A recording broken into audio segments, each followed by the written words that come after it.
So the first thing we have to do is to crop our image. So just press the letter C on your keyboard, and then you come to where you have this the tab right here, the crop options, and then I'm going to go for, you can either go for the 1:1 square, or but I think I'll go to the 4:5, and then you click enter. The next thing we're going to do right here is to duplicate our image. Now it's of course safe practice to always duplicate your image. Ctrl J to duplicate your image. Alright, so the next thing we're going to do right here is to add some blur effect to this image. Now you can just come, before that, just rename your layer as layer 1. So I'm going to add some blur effect to this. So I'm going to go to my filter, and then I'm going to go to where I have blur and Gaussian blur. Alright, so I'm going to just add them, just to make the radius, the blur effect to maybe 4.5. You can just follow my settings. You can use anything between 4 to 5. I think 4.6 is perfect, and then you click OK. So next up, I'm going to go to my filter gallery. Okay, so come to where you have filter, and then you go down to where you have filter gallery. So right here, under where you have your distort. Okay, so come to where you have distort, and you will see 3 options: diffuse glow, glass, and ocean ripple. So just go for the glass effect right here, and then you can just follow my settings. Use this exact settings: distortion 11, smoothness 3, then your scaling around 171, and then you click OK. So the next thing we're going to do right here is that I'm going to take my brush tool. Okay, before that, I'm going to create a layer mask on this image. I come down to my layer options right here and click this tab to create a layer mask.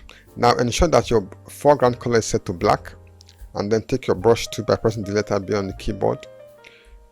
Now ensure that your flow is set to, your flow right here is set to 52, and just follow the same settings. Use the exact same settings I use right here: smoothness 0, opacity 100%, mode set to normal. Alright, so you can either reduce or increase the size of the brush. Something like this is just perfect. So I'm just going to slowly take out part of the image I want to reveal, something like so. You can reduce the size of the brush if you think it's too big. Something like this is just fine. Now ensure you follow my process. Just do exactly as I'm doing right here. Alright, I think this is fine. So the next thing I'm going to do right here is that I'm going to press, if you're using a Windows, it's Ctrl Alt Shift and E to merge all the layers, okay, which I've successfully done right here. So the next thing I'm going to do right here is to start adding my text. So I'm going to come to, I already have the text right there, so I'm going to click and drag it to my work area, something like this. Position it properly. So now, as you can see, our text is black, so I'm going to change this to white. Now because I already rasterized my text, okay, so I'm going to right click and go to where I have blending options, and then a dialog box is going to pop up.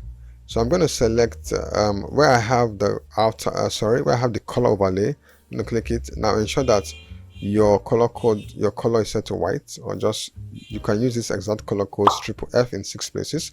Then you click OK. So as you can see, we have changed the color of our text to white. So I'm going to go back to my text options here again. I'll take the other part of this text, drag it into my workspace. Okay, so I'm going to just change the same color, but what I'm going to do is that I'm just going to save time by copying the exact style I used on the other text layer. So I'm going to come to my blending options. I'm going to right click, and then I'm going to select copy layer style. Then I'm going to go to the other layer, text layer, and I'm going to right click and select right here, and I say paste layer style. So what I'm going to do next is that I'm going to just resize this. Okay, just resize this a little bit and bring it up, something like this. I can resize it further. Just follow my entire process, something like so. So what I'm going to do now is that I'm going to come to the other layer right here, and I'm going to add a hue and saturation layer on this. So I'm going to come here and click where I have FX. Then I'm going to go to a hue and saturation layer. That should be somewhere right here. Okay, or is it here? Okay, yes. So just come here. So what I'm going to do is that I'm going to just reduce the lightness on this other one, something like so. Turn it down,